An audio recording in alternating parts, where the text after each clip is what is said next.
Questions for Coach?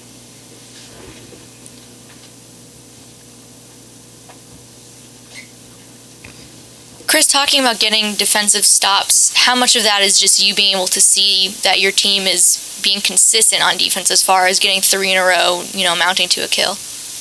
Well, I just think that, defense wins games. And, your offense from time to time is going to struggle. You're going to have times where you miss shots. And if that's what you're relying on to win games, you're going to be in for a rude awakening some nights. And so, we want to get to the point where we, pride ourselves each and every single night, getting defensive stops. We're going to see all different styles of play, and I think the team that put together the, consecutive stops on the defensive end puts himself in position to win. So it's certainly valued in our program. You've won 2 really big games in a row, and you've done some good things on defense, but how much can you still get better? In what areas do you see the biggest need to improve? Well, I think that, we can certainly get a ton better. I don't think that, we're anywhere close to where we can be. I think it starts with our ability to keep the ball in front of us as individual defenders. Every guy might have limitations. Some guys it's size, some guys it's quickness, but I don't care what defense you play, if it's zone, if it's man, if it's extended, if it's full court, if you can't keep the ball in front of you, it's going to lead to problems. Layups, driving kick threes, fouling, whether it's the guy on the ball or your secondary defender. So that's where it starts for us, and I think we got to get a whole lot better in that area. And then I think the second part that we have to improve greatly on is just our communication. I don't think we're a team that plays on mute, but at the same time, I think we can do a much better job of supporting one another when we're off the ball, recognizing the things that are happening on the floor, and communicating those at a high level. We're getting better, but we have a long way to go. Do your expectations change? Your expectations change with wins like you've had this past week? Mine don't. For your team, the way that you can view what their ceiling would be, do they change at all? Mine don't. Maybe outsiders do, but I said at the beginning of the year I would be disappointed if our team's not a tournament team. Maybe people didn't listen at the time, but I'm not trying to make a wild proclamation. I just think we have enough talent, and it's, do we have enough toughness? Do we have enough togetherness? Are we able to be resilient enough when we hit a skid, whether that's in game or in the season? And we still have to ways to go. We still have a lot to learn about ourselves, and we still have to continue to improve. Chris,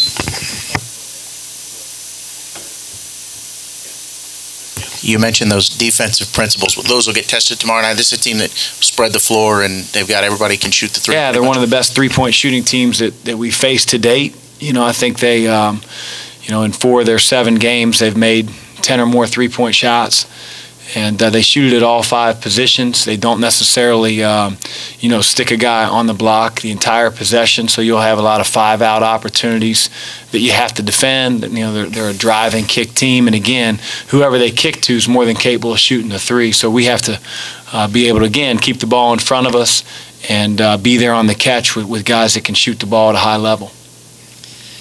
Chris, down the stretch of games, obviously Michigan State, Seton Hall went a lot better for you guys than, let's say, Tennessee and Marquette. Have you seen a difference within your guys those last few minutes down the stretch, a toughness maybe?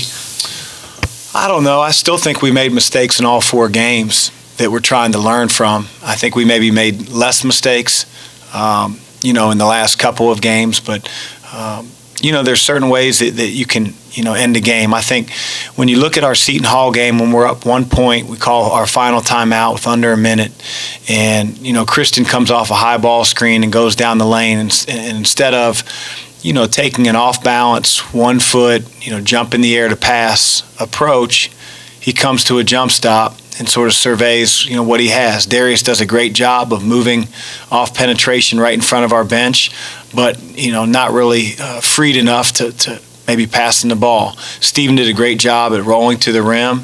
He collected a lot of defenders, and then Cece has the presence of mind to pivot, stuff that we work on every single day. Find Ryan with a great pass, and who wouldn't want him shooting the ball? So that's just one indication of making the right play. Conversely, when they shot their desperation three and Malik contested in front of their bench, Darius forgot to block out. And, we just got lucky that it was an air ball. What happens if that caroms off the rim, his guy gets it, and they get an and one. Now they cut a 4-point lead to 1 with, 15 seconds or 5 seconds on the clock or so. We don't have any timeouts to inbound. Inbounding was sketchy as it was. So there were some things that we did well. There were some things that we did poorly.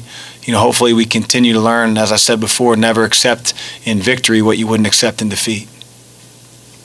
How much do you guys work on inbounding in practice? Because that's such a little thing, I think, that can really make or break games. Well, I don't know if inbounding would be the right word, but we work on meeting our passes. We try to put ourselves in positions where you have tremendous ball pressure that's being put on you.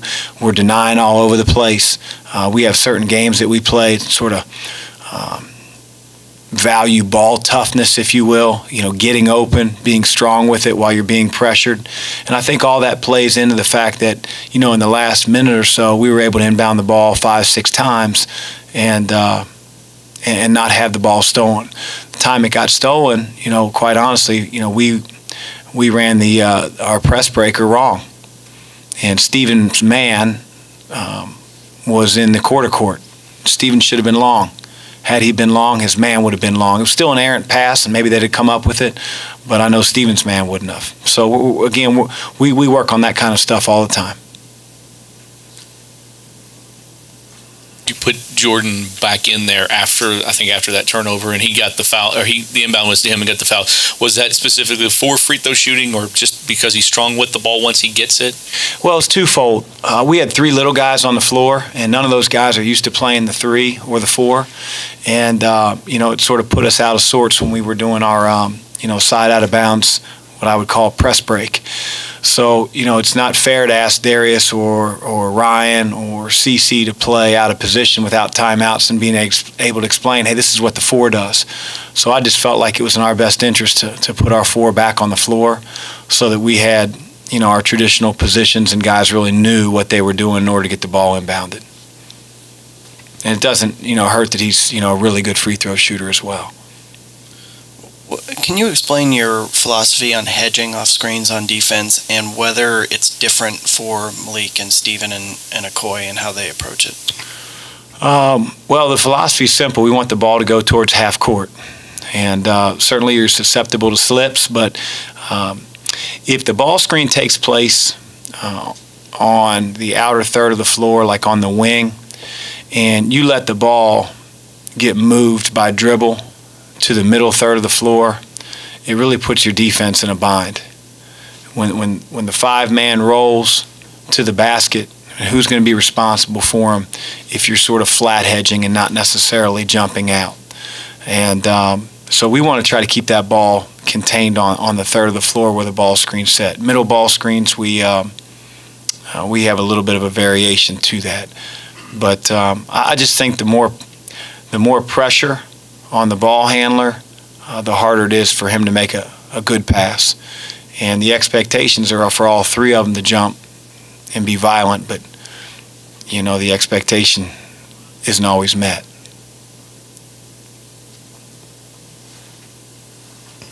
What are your impressions of their point guard? He had a triple-double last year. He's had 3 great games in a row here. Yeah, he's small, he's quick, he has the ball in his hands a lot. So, their coach uses him in ways to generate shots for his teammates. And, it's one thing if, you're a water bug point guard but you can't shoot, because there are a lot of those type of guys out there. But he shoots it at such a high level, and he looks for a shot. So he really puts a lot of pressure on the defense. But he's crafty. He's really, really quick. And, he shoots it at a high level and generally makes the right play. So we got our hands full. We got a really good point guard, maybe not a household name coming in, but a really good point guard coming in our arena tomorrow. I know you said last week that you hadn't been involved with the football coaching search, but I was wondering if you had a chance yet to talk to the new coach who's arriving today. We have a new coach. I have No idea. I worry about Central Arkansas. I have all the confidence in the world that Vince hired the right guy, but no, I haven't talked to anybody outside my coaching staff and family over the last couple of days. How do you, when you're taking a new job in a new city, and I know you were a little bit familiar with Louisville, but not really, how do you get yourself to be really involved in the community right away, or does that just kind of take a little bit of time? Well, it does take time, to build relationships, to sort of get to know the area, but I think the city of Louisville and all the people that I've got to meet along the way have been so welcoming that it's a two-way relationship. People are going to reach out. They're excited. They love our athletic program and they want to support us. So I just think it sort of happens naturally, and I'm glad that the new coach will be a part of our community. Chris, I know you kind of inherited this schedule, and people have talked about how tough it is and was early on. How much of a help could it be once you get into conference time? Well, I think it's going to prepare us greatly. We're going to see all different types of styles of play, and certainly really good teams. And to be challenged each and every night seems like I think can only help our team, because that's what's going to happen in the ACC. And then I think you also look at it from the standpoint of we're trying to get to the NCAA tournament, just like every other team, and be able to play these quality opponents. If you knock them off, it gives you a leg up when that committee's meeting. So we're always going to try to challenge ourselves, and certainly the schedule has done that this year. How have you seen, I realize this is a short time span here since you got here, but how have you seen Dwayne improve as a three-point shooter, maybe from when you first got here? I think he's shooting like 44%. I think for the most part, Dwayne's taking really good shots. He's taking open ones. He's not forcing his looks. I think that, I said this earlier in the season, that if we win, let's say we win tomorrow night, we're fortunate enough to win, and Dwayne takes 2 shots, there would be zero pouting in the locker room by Dwayne Sutton.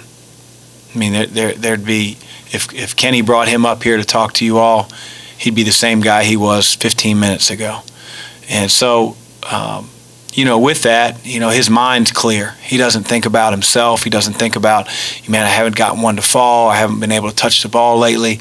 He's just out there playing hard. And I generally think that when you do that, good things happen to you. He's worked incredibly hard on all facets of his game. His coaching staff has a lot of confidence in him. And, when you see the ball go in a few times on the big stage that he did when we were at Barclays, I think it gives you great confidence when you step into that next one. You've talked about him before, but was he a little better when you got here than you had thought or anticipated, or did you know much about him when you got here? No, I knew a lot about him, and everybody, kept on telling me how much I'd love to coach him. And, I said this before, you gain that appreciation once you do coach him. And he's the same guy every single day, and that's hard to find in our world. Some people are so stricken by moods and good moods, bad moods, and Dwayne's the same guy. He's the same teammate, and he continues to get better, and he's playing with a boatload of confidence, and I wouldn't want him on any other team. Anything else? Great. Thank you.